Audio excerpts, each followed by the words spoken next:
এই উম্মত তো এক নেকি দিয়া জান্নাতে যাবে। কয় নেকি দিয়া? একটা নেকি দিয়া জান্নাতে যাবে এই উম্মত। অন্য উম্মতের কথা জানি না আমি, এই উম্মত এক নেকি দিয়া জান্নাতে যাবে। নবীর একটা আদর্শের কারণে জান্নাতে যাবে। সিরত মানি আদর্শ। আর এটা আমরা কদমে কদমে মুহতাজ।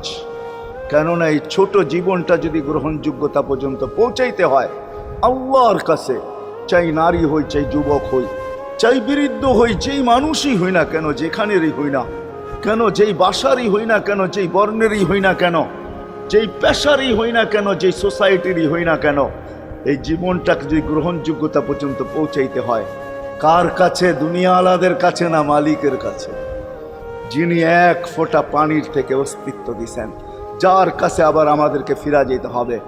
পালানের কোনো সুযোগ নাই। এই জন্যই কোরআন আমাদেরকে বোঝায় আইনাল মাফার। আল্লাহ